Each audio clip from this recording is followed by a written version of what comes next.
Welcome to Democracy Now!, democracynow.org, The War and Peace Report. I'm Amy Goodman. President Obama's issued his strongest statement to date in favor of a free and open Internet. In a video message, Obama called for the Federal Communications Commission to uphold the principle of net neutrality by classifying the Internet as a public utility. He said such protections would prevent Internet service providers, or ISPs like Comcast, from blocking access to websites, slowing down content, or providing paid fast lanes for Internet service. Cable companies can't decide which online stores you can shop at or which streaming services you can use, and they can't let any company pay for priority over its competitors. To put these protections in place, I'm asking the FCC to reclassify Internet service under Title II of a law known as the Telecommunications Act. In plain English, I'm asking them to recognize that for most Americans, the Internet has become an essential part of everyday communication and everyday life. Press freedom groups have soundly praised Obama's statement, which bolsters calls by nearly 4 million commenters who have urged the FCC to protect net neutrality. Free Press said in a statement, quote, "The president may have saved the Internet at the moment it was in the greatest jeopardy." President Obama's message comes in the wake of nationwide protests after reports the FCC planned to adopt a hybrid model that would apply expanded protections only to the relationship between Internet providers and content firms like Netflix, and not to the relationship between providers and users. The FCC is an independent agency, meaning Obama cannot directly control its actions. Obama's appointed chair of the FCC, Tom Wheeler, a former lobbyist for the cell phone and cable industries, says the agency will need more time to craft its new rules.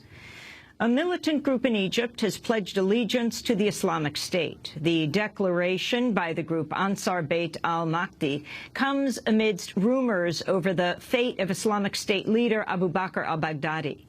Iraq's defense minister has said al-Baghdadi was wounded and his deputy killed by a U.S. airstrike. The Pentagon has not confirmed any details. Iraq war veteran and anti-war activist Tomas Young has died just weeks before his 35th birthday. In 2004, Young was shot and paralyzed in Sadr City, Iraq. Last year, 10 years after the Iraq invasion, Tomas Young announced his intention to take his own life due to immense suffering from his injuries. He wrote a letter to former President George W. Bush and Vice President Dick Cheney, which he read on Democracy Now! My day of reckoning is upon me.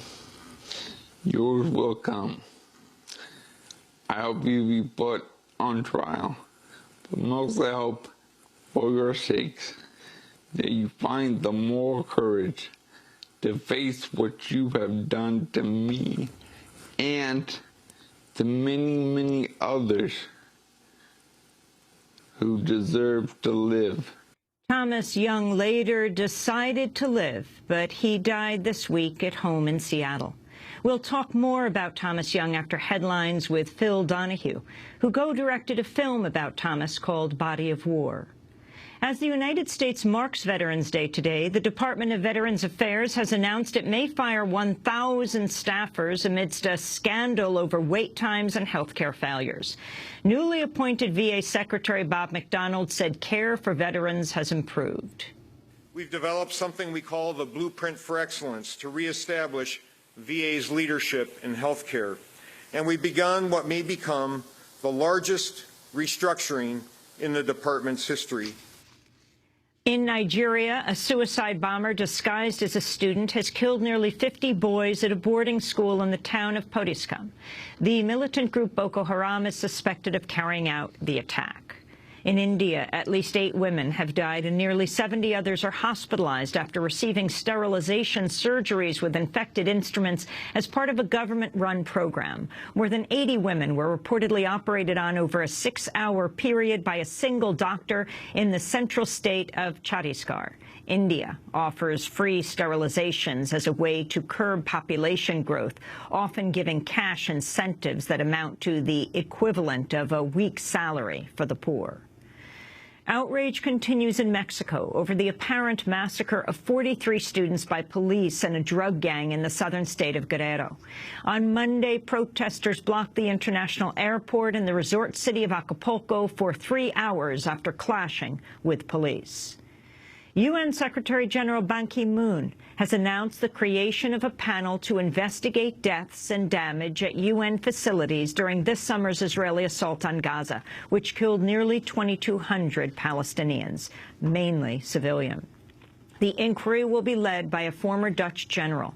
The news comes as Israeli Prime Minister Benjamin Netanyahu has vowed to wage a crackdown after Palestinians killed an Israeli soldier and a woman in separate attacks in Tel Aviv and the West Bank.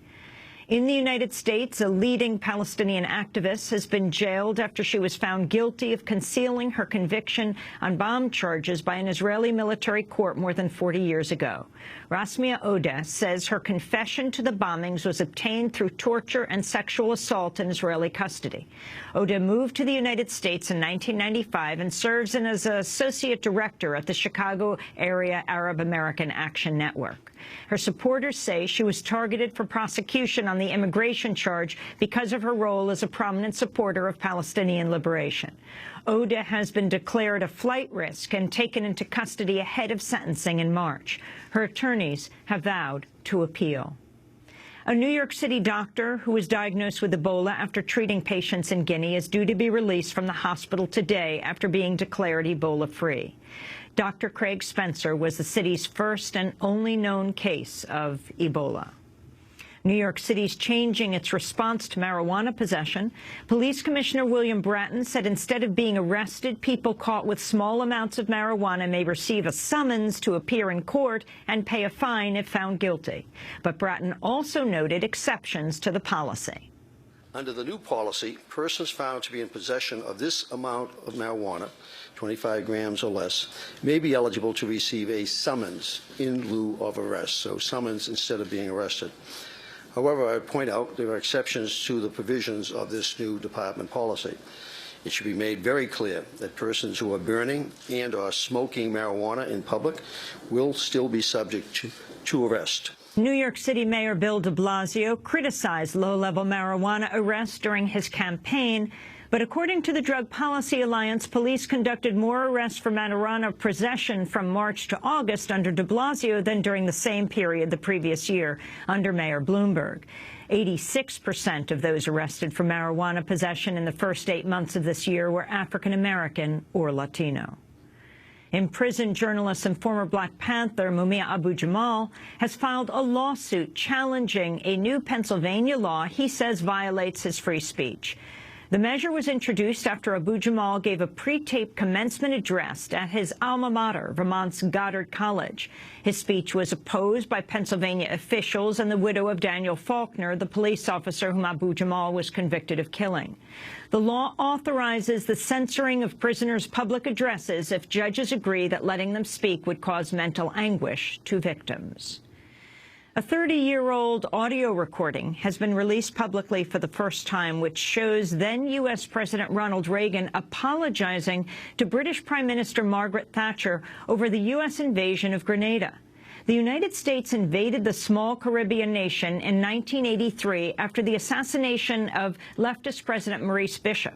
Within months, a pro-U.S. government was installed. While the fighting was still underway, Reagan called Thatcher to apologize for not warning her in advance of his plan to invade Grenada, which is part of the British Commonwealth.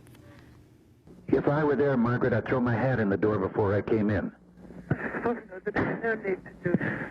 President Reagan went on to apologize for any embarrassment caused to Britain.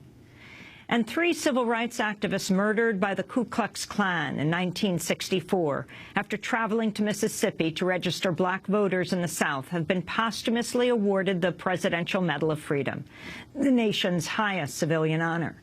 The murders of James Chaney, Andrew Goodman, and Mickey Schwerner shocked the country and propelled the passage of the Voting Rights Act in 1965. Other recipients of this year's Medal of Freedom include Chilean novelist Isabel Allende and Native American activist Suzanne Harjo.